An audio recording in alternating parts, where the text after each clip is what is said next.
Hello, welcome back to Parenting Teens. Are you a parent of teens? Would you like to share insights on parenting teens? You're in the right place. Today, I'm here with my colleague Beatrice. She's a very senior educationist, and we're going to talk about career guidance. Beatrice, you're welcome. Thank you, Lydia. Please introduce yourself, because if I try to introduce you, I will not do it. I will not do justice. Thank you, Lydia. And thank you, viewers, and welcome to Parenting Teens. My name is Beatrice Kayegi. I have been a teacher educator for many years, and I was even heading Primary Teachers College. That was my last assignment in the public service. But right now, I'm working with the humanitarian organizations. You're very welcome, and I'm so privileged to have you. You know, I'm also a teacher, but you're really my senior. Thank you. So let's talk about career guidance for teens. Yes. When is the right time to start guiding children in career pathways? Thank you, Lydia. According to me, I think career guidance needs to start early, as soon as the children start understanding about different careers in society. As early, even as primary, we need to start interesting these children in the different careers that we have, by asking them and talking to them, what would you want to become when you grow? As early, so like they begin thinking about this. I know time comes and they change. When they are young, they may tell you, I want to become a lawyer, I want to become an engineer. But as they grow, getting into their teen, they start discovering that maybe that wouldn't be the right career for them, and they can change. But it's okay. You can still start talking to them as early as possible to begin inspiring and giving them insight. Yeah. Usually, whom do you think, from your experience, gives career guidance first? Do you think that the parents do this, or do you think that the teachers are the ones who first ask these questions? Well, it depends. When you get into a home, maybe where parents, I would call them elites, sometimes they initiate that and talk about that. But then you find in some cases where parents think that teachers should be the one to talk about this. And yet when you go to other schools, teachers are also not doing that. So the parents think the teachers will do it, the teachers think the parents will do it, and at the end of the day, nobody is doing it. But I would think it could be like for both parents and also the teachers. And like I said, beginning it early means that it should start with the parents. The parents start talking about this. I mean, interesting the children about the different careers and which ones they would take. Maybe looking at the job market and talking about all this. So that when the children, when the teachers take on, they're building on what parents have already, initiated yeah. and laid. So you have talked a little bit about a question that I'm going to ask, and we shall expound on that later. Yes. But now I want to ask you, what do you have to say about the pressure of choosing sciences versus arts? Because it seems these days there is privilege attached to science subjects, which is, understandable, because yes. I think currently our country needs scientists. Yeah. But that aside, I feel like there's too much pressure on students to choose sciences over arts. What do you have to say about that? Well, one thing, like you said it clearly, that our country, as a developing country, maybe need more scientists, but also we realize that there are so many other, maybe like jobs that may not be done with scientists, that we need arts people also to do them. Like for example, we need administrators, and the administrators would fall into the art faculty. I think we are just over pressuring these children for no good reason, because like each person or each individual has areas that you really excel or perform so well. Like you can have a child who is really very good in sciences, but we also have those who are very good in arts. So me, I would think that depending on what the child is able to do, then you would leave the child either to take arts or sciences and do not put this pressure on them. Because you had an incident where this girl committed suicide. Yes, I don't know whether you yes, still sadly remember so, that. yeah. Sadly so, yes. So it was that kind of pressure that led that child to that. The child felt she could do arts better, but the parent was insisting the child does science. And yet the child really knew that with the sciences, she could not really like manage. So that kind of pressure. So me, I would think, would try to observe and see how the child is performing all along, sciences versus arts, but also look at interest. There are some children who may perform very well in sciences, but their passion is in doing art-related maybe subjects or art-related courses. So we should give, as parents, I think we should really take that as to put that into consideration. Like, look at what what your child is interested in, and also what he is able to do, with ease, other than constraining them by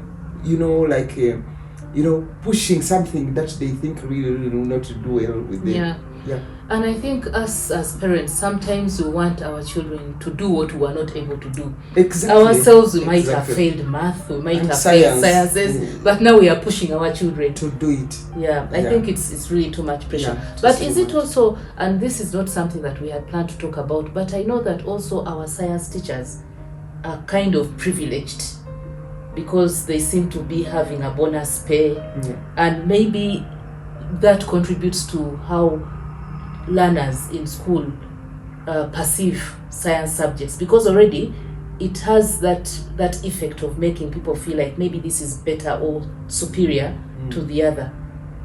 What have you do you think that it has had any effect on how society perceives sciences versus arts? Yeah, to some extent, but for students, they may not really see that much difference unless really someone like puts it out, and maybe also the teacher has like what can I say? I mean, come up with all the pride and try to show that for them they are scientists. Like, it happens sometimes. Science teachers, someone one time told me they are very arrogant teachers. They want to show that they are the ones with brains and so on, downlooking these art teachers and so on. But somehow it has also had an effect in the way of like morale. Yes. The art teachers have kind of also lost morale.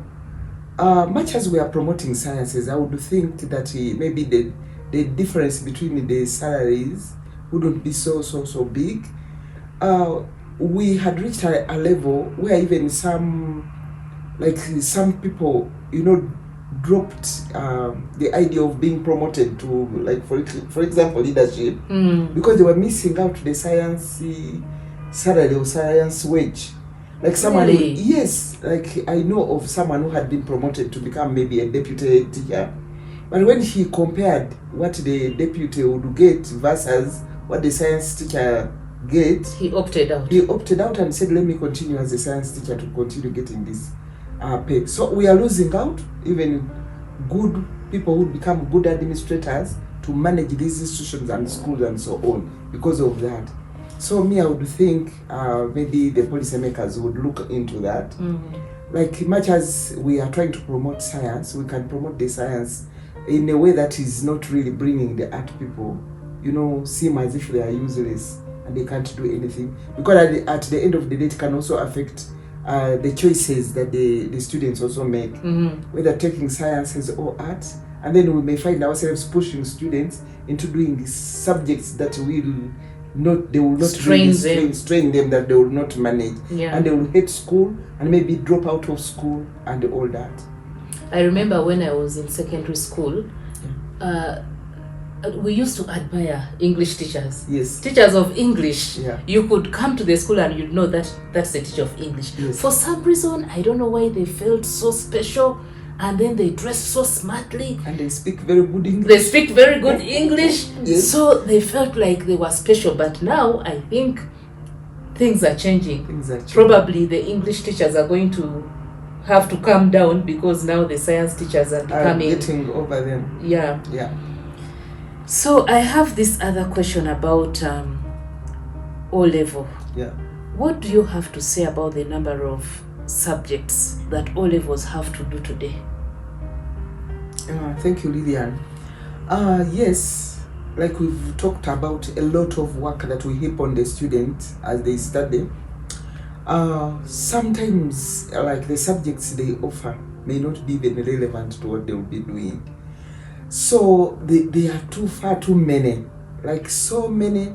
And then when we get to maybe A level, you find that someone is taking 3 subjects, but has been doing like 10 of them. So all the 7, of course, including mathematics and English, which is very important, but there are others in there. My thinking would be that if starting from primary level, if we'd start identifying what this child like is capable of doing, and where his or her interest is, then even at O level, we would guide these children to take subjects that would lead them into what they would become. For example, in like career, what would they want to do, what are they good in, and so on, so that we really don't burden them with so many subjects that they take that may not be very helpful in the future when they decide on a career.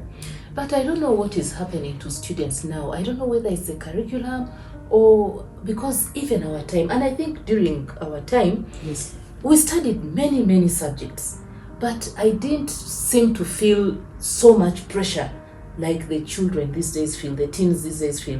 When you talk to them, they say there is too much work, there is too much pressure to excel, everybody has to pass highly, and they're actually getting mental problems, torture, because they have I think there's too much pressure to excel, and there's too much comparison. Yeah.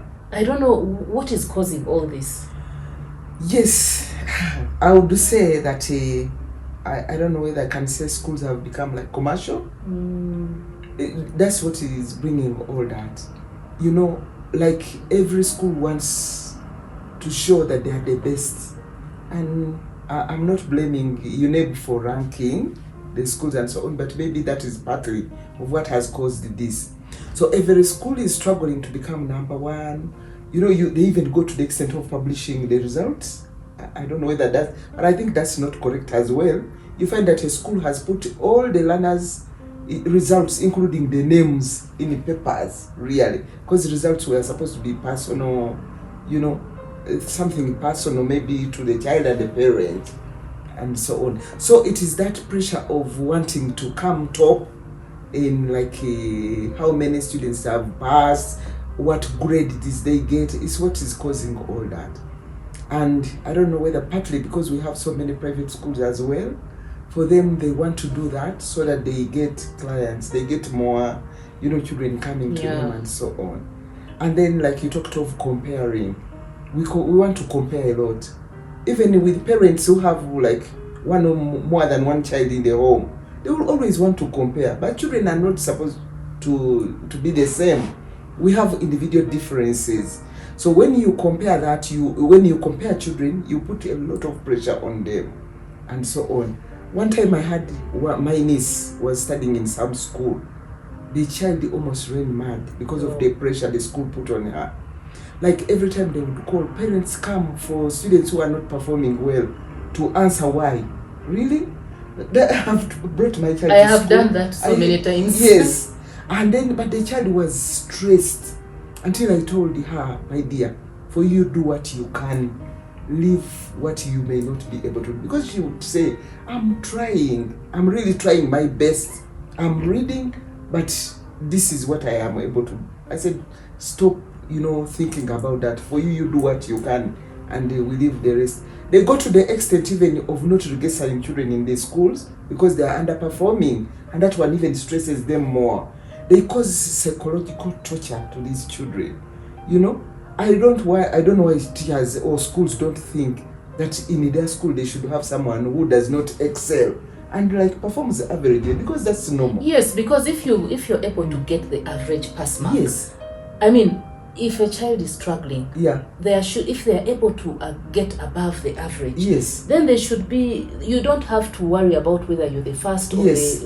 or the one Or get that high mark. Yes, No. because Yeah. at the end of the day, what is important, have you attained the right competencies Yes. that you're required to have at that level? Yeah. But there's also this thing of us parents now, the pressure is extending to us. Yeah. Because I know that schools are doing a very good job Yes. to involve parents more. And as an educationist, I also believe that it's important to involve parents more in their child's learning and in school activities. But I don't know whether there's need to have a balance or something, or we parents are the ones getting dragged into putting ourselves on pressure. Because many times we have class meetings, we have PTA meetings, Yes. we have different days of the school term. Maybe there's Class days. there's patriotism day, there are club days, there's athletics, of course those things might happen in different times during the term. Yes. But these days I feel that throughout the term, if We you are in have school. if you have many children in secondary school, Yeah. you're going to be in this school this week, the next week you're in another school, the next week, and when you go to the school, the teachers are talking to you and they're advising you how you should support your child. So at the end of the term, I'm also under pressure. Under pressure, and then sometimes, like you said, you have so many children in the schools, maybe you are struggling to get fees. Sometimes you go to this school and the teacher is trying to tell you, no, I'm going to give you as an example, Lydian. If Lydian is my daughter, Lydian is not performing. You'll even, I don't know what I can say, to be aggressive, towards the child. I'm looking for money, you are not doing this, you see what the teacher is saying. And that one even puts the child into a very other situation. This child will, you will lower The esteem. the esteem. This child will think she's useless, she's worthless, she can't perform, and so on. But I think maybe it's good, like the parents are involved in school programs, yes. But the schools also should know which programs really that the the parents must and should come to attend, given that the parents are also busy people and so on. But also giving out the different schedules they have and so on. And even then, when the parents come to school to talk to to visit the child, maybe they're talking about on performance and so on. The teachers must also know how to present it. They should find a way of presenting it. One time I fell a victim. Actually, I had my niece, and then this girl, they kept calling me, she's not performing, come and explain. Like I was, but what is the problem? And you also don't know what is happening. happening. I don't know what is happening, because I paid the tuition in time. You play your role. I play my role. The girl is not working. You try to talk to her. She says, I'm trying. But you see, you go and at one time I was compelled, which was not a good thing anyway, but I found myself doing it because of that, the bother. Maybe you are going to do something. Frustration kind of. You have to go to school to explain why the child is not performing. And then when I reached there, the child, because she had, I think, no good reason of telling me why, maybe she's not performing now, she started telling lies. Then I was somehow compelled to give her some few strokes anyway, before the teacher. And yeah, but later on I realized it was not okay. But I was also on pressure, like you are saying. I was on pressure. What do I do to this child? But the child also had a problem, because if she hadn't told me lies, if she had said actually what is going on, and saying, yes, I wouldn't have gotten to that level. But starting to tell me, have you done holiday work? Then she says yes. Then they found out she has not done holiday work. I was like, who am I fooling? Yeah. But that's that. So that's also good. It's good for parents to work with the teachers to follow up on how children are performing. But also the parents teachers should guide us on how to talk to our children, especially in areas when they are not performing so well, so that we agree with the parents, me as a parent and the teacher, how to support this child. But also I think let's give credit to teachers, because you see, for long we've not really been involved in our children's learning. But as we feel we have pressure, the learner has pressure, but the teachers also have pressure. Yes. And it depends also on the school. because also the schools have pressure to excel. So I think the heads of schools want the children to perform in every subject. Yes. So if your children don't perform so well in your subject, they will think you are not performing. I appreciate and understand. So I think what you said is right. I think we should, the teachers can also help us to know how to talk to our children. Exactly. And I've seen that some schools actually have brought speakers to guide parents and to advise parents. Some of them are even consulting the learners and asking them, what are the things you'd like to see your parents do? Because I remember going to my daughter's school and they had brought very good speakers from Makerere University to talk to us about how we can guide our children, how we can encourage them to perform. So I really appreciated that, because it empowers you as a parent. Sure. Because sometimes when you don't know how to deal with the poor performance of your child, you get frustrated, and then you start looking at it as if it's the teacher's responsibility alone, and yet you also have a role to play. Exactly. So let me ask you my final question. What advice do you give parents of teens whose children are struggling with performance? Okay, thank you, Lillian. The advice I would give the parents of teenagers who are struggling with performance in school, one is they should first become friends to their children. When you become a friend to your child, you can talk, and maybe in that way, this child can tell you exactly what is making him or her underperform, and so on. But also, you should be able to understand how the trend of performance of your child, right from maybe the lower classes. How has this child been performing? Because sometimes you find the child has been struggling, for example, learning mathematics, right from, like primary. But when this child goes to secondary, you expect like drastic change and improvement all of a sudden, which is not correct. You should also be able to understand how your child has been performing right from primary. And be realistic. Said, yes, I know Lydian has really been struggling with the mathematics. But we can still continue supporting, and maybe talk to the teachers to see if the teachers can still support. And then you find how you can work with the teacher, maybe to support this child to improve. And maybe not to compare them so much with others. Sometimes as parents we tend to do that.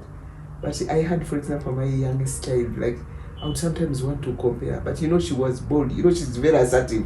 She would tell me, I am not, I said, Mommy, I'm not like those others. I'm different. But I kind of had to appreciate and understand her, and so on. So we should not compare them a lot with others, and we should also kind of appreciate the little maybe effort progress and the effort they make in improving, to encourage them that they can still do better.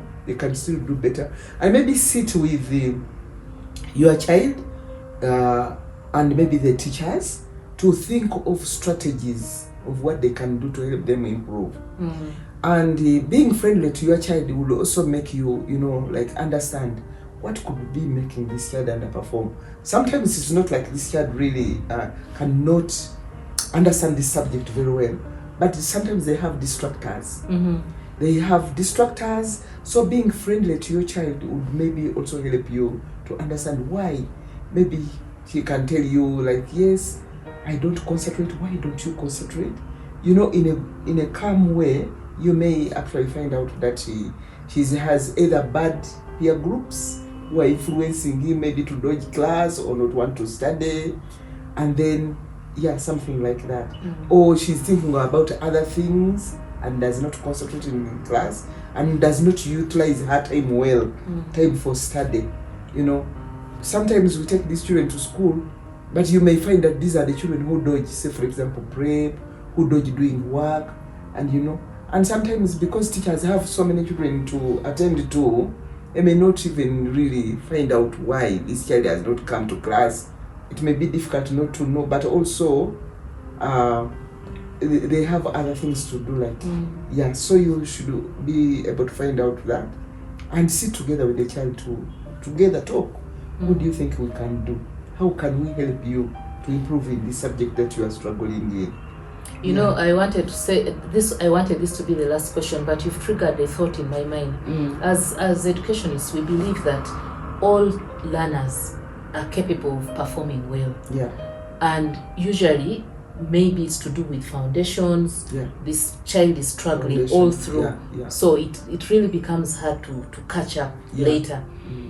So, but my what I want to really ask is, you know, when a child is performing poorly Yeah. in all subjects, sometimes parents find it very difficult to know how to guide this child, even teachers, because I think then is when you begin to think, what are the distractors, as you've said. Yeah. But when they are performing well in some subjects, and then maybe some subjects they are not performing well, then you begin to realize that maybe this child is gifted In this. one area, not in the other. Yes. Yes. So, but now this issue of when the child is performing poorly in all subjects, and yet as teachers we know that children have the capacity to perform Yes. well if they are guided well. All children, regardless of yeah. whether they are extremely intelligent or not. Yes, I know, and I appreciate that, because there are also cases, such cases. But what I know is, if you find a child who is performing so, I don't want to say poorly, lowly in all or many subjects across. One, you've already mentioned it. It could have been the background.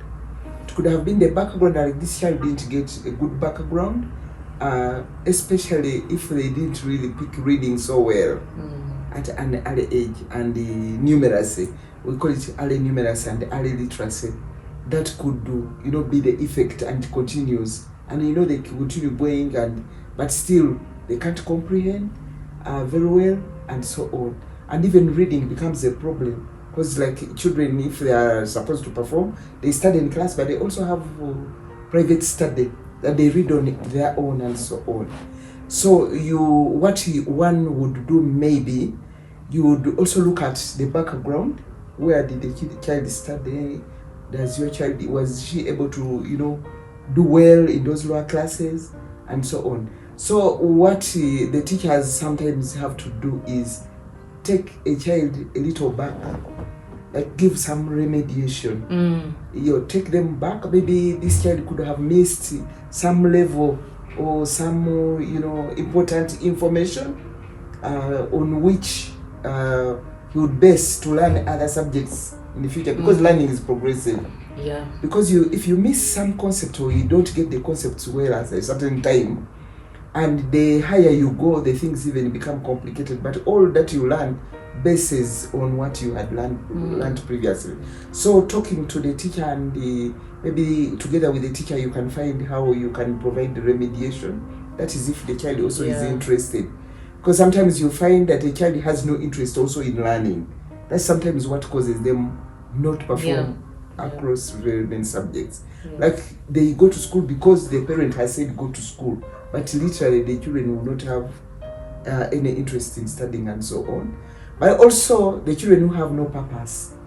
Like that's why I told you sometimes it's good to begin talking about careers as early as possible. So you begin like interesting this child, and then you say, now you want to become a doctor, then you have to so that they can focus. Yes, and they focus. know what you're required to do in order to get there. Yeah, that's also important. And so thank you very much, Beatrice. Welcome. You are a very experienced educationist, and I really have enjoyed talking to you. Thank you, Leah. And I hope you can come back another time and talk about something, another topic. Yeah. Thank you so much for listening to us. And if you've enjoyed, please like, comment, and also subscribe so that you can hear more of this kind of stories. Thank you very much for listening, and bye-bye.